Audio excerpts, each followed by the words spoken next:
Welcome to the Fear and Greed Business News Afternoon Report for Monday, the 15th of July, 2024. I'm Sean Aylmer. Every afternoon, we've got the 5 stories that happened today that you need to know about. Story number 1, the S&P ASX 200 closed up 0.7% today, went through that 8,000 point mark, finishing at 8,017.6 points, having reached an all-time high of 8,037.3 points in morning trading. Today, interest rate sensitive technology stocks were among the best performers, with WiseTech Global, REA and Xero all higher. Rising iron ore prices helped push up the big miners, including BHP and Fortescue Metals Group. Wesfarmers, Woodside Energy, Aristocrat Leisure, QBE and Cochlear also did well. Lifestyle Communities shares fell 18% following a news report from the ABC that featured residents accusing the company of immoral and unethical conduct.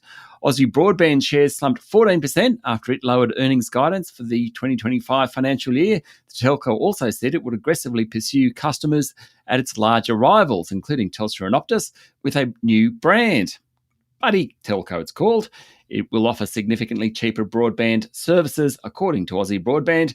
And Star Entertainment's share price dropped 2% after it said it will shut off its electronic gaming machines and table games this weekend as it works to rectify a systems problem. Story number 2, Prime Minister Anthony Albanese said the attempted assassination of Donald Trump was a shock to the system and said it was a reminder that peaceful democratic processes in Australia can't be taken for granted. Mr Albanese said it's a great thing that in Australia, by and large, politicians, including the Prime Minister, can wonder about events and can walk around safely. That's a good thing, and it's important that democracy be cherished, he said. Australia's former ambassador to the US, Arthur Sinodinos, said the shooting wasn't unexpected, telling AAP that he's surprised it's taken this long for something to happen. He said there's been a normalisation of very unusual behaviour in the US, and I quote him, "Given the amount of polarisation in the US, the amount of mudslinging that goes on, the attempts by each side to demonise the other, it's not surprising." Story number 3, real estate agents, lawyers and accountants will be brought under strict new reporting requirements as part of an overhaul of Australia's money laundering and counter-terrorism financing legislation. The goal is to clamp down on the flow of proceeds of crime into Australia, according to Attorney General Mark Dreyfus. Mr Dreyfus said the mooted reforms were required as Australia faces a serious risk of exploitation by criminals seeking to launder illicit funds. Now, according to a report in The Australian, he said globally, trillions of dollars are generated from illegal activities such as drug trafficking, tax evasion, people smuggling, cybercrime and arms trafficking, and some of that is used to fund further serious crimes such as terrorism, child abuse and human trafficking. Mr Dreyfus said the regulatory overhaul will capture more entities to prevent abuse in the financial system, while also simplifying the reporting regime faced by businesses captured by the reforms.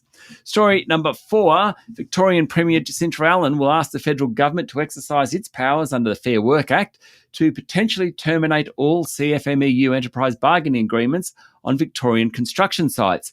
The Premier said she will look at how to toughen anti-bikie laws in the state and how to make it more difficult for certain people to associate with each other.